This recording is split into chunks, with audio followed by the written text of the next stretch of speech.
All right, let's talk about clocks. Not the one on your kitchen wall, but the invisible, super precise clocks that are the secret heartbeat of our modern world. They make everything from your GPS to your 5G connection work. And we're about to see why for these clocks, just being accurate doesn't even begin to cut it. So let me just ask you something to get us started. What could GPS navigation and your 5G phone connection possibly have in common? I mean, on the surface, they're completely different technologies, right? Well, it turns out they both rely on this hidden world of timing. A world where the rules are different and where simply being accurate, telling the right time, is nowhere near good enough. They need something else entirely, something called stability. Okay, so let's dive into this because it's the most important idea.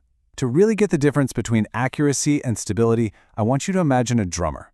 Accuracy, that's just their ability to play at the right tempo.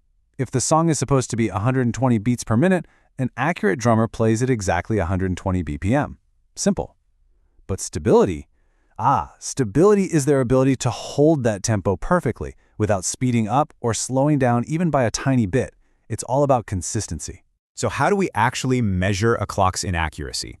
The most basic way is something called the fractional frequency offset. It's a fancy term that just tells you, on average, how far off the clock's tempo is from the ideal one. So for our drummer, if the song is 120 BPM, but they're consistently playing at 121 BPM, that 1 BPM difference, that's their offset. It tells you their average inaccuracy, but it tells you nothing about their stability. And this leads us to this really fascinating, kind of mind-bending idea. A clock can actually be perfectly inaccurate, but at the same time be incredibly stable. Think about it. Our drummer, holding that rock-solid tempo at 121 BPM without ever wavering. Technically, they are inaccurate, but because they are so consistent, they are extremely stable. And for a lot of high-tech stuff, that stability is what really matters. Which, of course, brings up the next big question. If stability is so important, how in the world do we measure it? I mean, why can't we just use a basic tool we all learned about in stats class, like standard deviation, to see how much the clock is varying? Well, the problem is, standard deviation just isn't smart enough for this job. It's kind of like a blunt instrument. It looks at all the timing errors and just mashes them all together into one number. It gets confused. It has no way of telling the difference between a slow, predictable drift over a whole song and random herky-jerky jitters from one beat to the next. So to solve this problem, engineers had to invent a totally specialized tool. It's called the Allen deviation, or ADEV for short. The best way to think about it is like a high-powered microscope for clock stability. Instead of just mashing all the errors together, it was specifically designed to zoom in on a clock's jitter, or wobble, and see exactly how that wobble behaves over different lengths of time. And this is exactly what makes ADEV so powerful. It gives us this incredible, high-definition picture of stability. As this chart kind of shows, we can measure the instability over a really short time, like 1 second, and then compare that to the instability over a much longer time, like 100 seconds. This is how we know if our drummer has a shaky beat-to-beat rhythm, or if their timing is actually rock solid for a few bars, but then they slowly start to drift over the course of the whole song. And having this kind of insight, seeing stability over different timescales, is absolutely vital for technologies like GPS.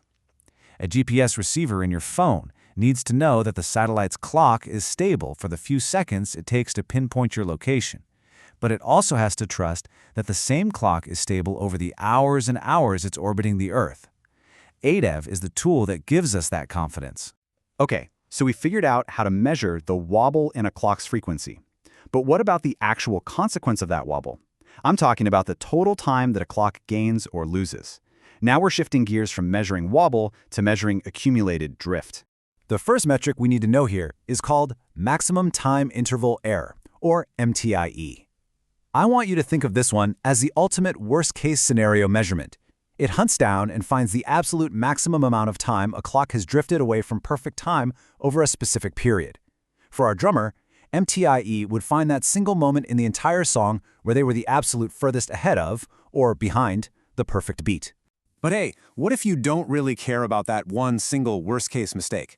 What if you're more interested in the typical amount of drift? Well, for that, we use time deviation, or TDEV. So if MTI is finding the drummer's single biggest screw-up, TDEV is telling us, on average, how much they tend to wander from the beat. It gives you the expected drift, not the maximum possible drift. And this table just lays out the practical difference perfectly. Think about telecom engineers building a network. They use MTIE to answer the question, what's the absolute worst-case time drift we need to build a buffer for? They have to plan for that worst case to make sure your video call doesn't drop. But then they use TDEV to ask, what's the typical time drift we can expect on this network, which helps them understand the network's overall health. But you know how it goes. Technology never, ever stands still. And for a whole new generation of ultra-sensitive systems, even knowing the worst-case accumulated drift just isn't good enough. We're now pushing into a new frontier that demands even more. We are talking about the literal backbone of our future. Things like the hyper-precise synchronization for 5G networks, high-frequency stock trading, autonomous vehicle systems where cars need to communicate instantly, and advanced radar.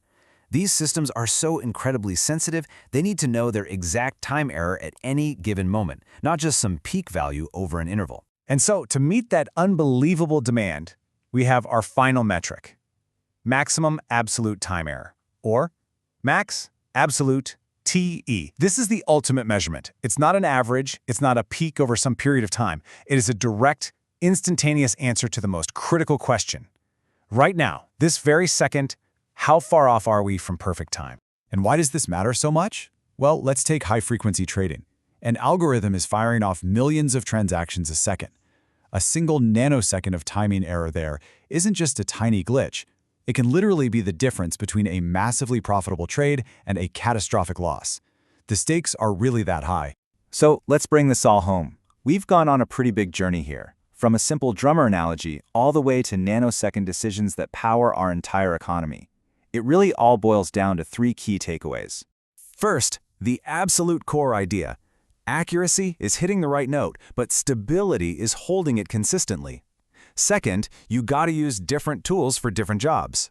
We measure the frequency wobble with ADEV, and then we measure the resulting time drift with MTIE and TDEV.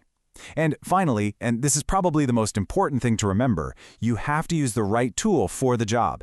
Every system, from GPS to telecom to 5G, has its own unique timing needs, and understanding these metrics is the only way to make them all work together. And that just leaves us with a final thought to chew on. Our world today is already built on nanosecond precision, but with technology accelerating like it is, what happens when our systems start needing to measure time in picoseconds? We're talking a trillionth of a second. The quest for perfect, stable time, it's far from over. Thanks for joining me on this one.